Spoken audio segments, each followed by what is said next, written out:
बिस्मिल्लाहिर्रहमानिर्रहीम। आज के लेक्चर में हम माइक्रोसाइटिक एनीमिया में आयरन डेफिशिएंसी एनीमिया को डिफ़ाइन करेंगे। एनीमिया जो होता है वो उसको हम दो बेसिस पे डिफ़ाइन करते हैं, हिमेटोक्रिट लेवल के बेसिस पे और हीमोग्लोबिन के लेवल पे। थर्ड हम किसकी बेसिस पे करते हैं, सेल साइज़ की बेसिस पे, MCV की वैल्यू पे। ठीक है, हिमेटोक्रिट अगर मैन में 41% से लेस हो और वुमेन में 36% से लेस हो, और हीमोग्लोबिन 13.6 से कम हो मैन में और वो 12 ग्राम पर DL वुमेन में हो, तो उससे लेस हो, तो हम उसको क्या डिफ़ाइन करेंगे कि इस पेशेंट को अनीमिया है। ठीक है, उसके अलावा कि हम सेल साइज़ की बेसिस पे मीन कॉर्पुसल वॉल्यूम अगर लेस देन 80% हो तो माइक्रोसाइटिक अनीमिया होगा, अगर ग्रेटर देन 80% हो तो मैक्रोसाइटिक अनीमिया होगा। ठीक है, अब हम माइक्रोसाइटिक अनीमिया जो उसी को हम स्टडी कर रहे हैं।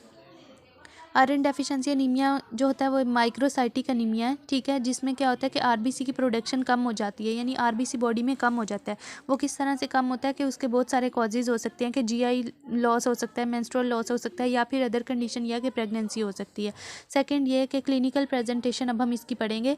क्लिनिकल प्रेजेंटेशन में यह है कि अगर हिमेटोक्रिट का लेवल 30% से बिलो हो गया पेशेंट में, तो उसको क्या क्लिनिकल प्रेजेंटेशन आएगी, फटीग होगी, पुअर एक्सरसाइज टॉलरेंस होगी। अगर हिमेटोक्रिट लेवल 25% से कम हो गया तो उसको टैकीकार्डिया, पाल्पिटेशंस, डिस्निया और पेलर हो जाएगा। अगर मोर सीवियर कंडीशन हो गई है तो लाइट हेडेडनेस, कन्फ्यूजन, सिनकपी और चेस्ट पेन आएगी।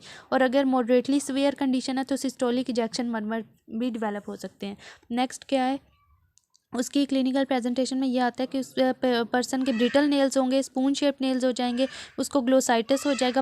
पाइका ये मिट्टी चूना खाना वगैरह जो होता है, ये इसको पाइका बोलते हैं। ग्लोसाइटिस ये होता है कि ज़बान के ऊपर जो होता है वो पेपिलाई डेवलप हो जाते हैं। ठीक है, तो उसको हम ग्लोसाइटिस बोलते हैं। ठीक है, नेक्स्ट हमारे पास ये चीज़ है कि इसको डायग्नोज कैसे करेंगे। ठीक है, डायग्नोसिस में हम कौन कौन से टेस्ट करवाते हैं, सीरम आयरन टेस्ट करवाते हैं, फेरेटिन लेवल करवाते हैं, ट्रांसफेरिन करवाते हैं, टोटल आयरन बाइंडिंग कैपेसिटी। ठीक है, TIBC टेस्ट होता है और एक RT टेस्ट होता है। ठीक है, इसमें सीरम आयरन भी कम होगा, फेरेटिन लेवल भी कम होगा, ट्रांसफेरन भी कम होगा, टोटल आयरन बाइंडिंग कैपेसिटी बढ़ जाएगी। ठीक है, और ये जो रिसेप्टर्स हैं ये भी इंक्रीज़ हो जाएंगे TR में।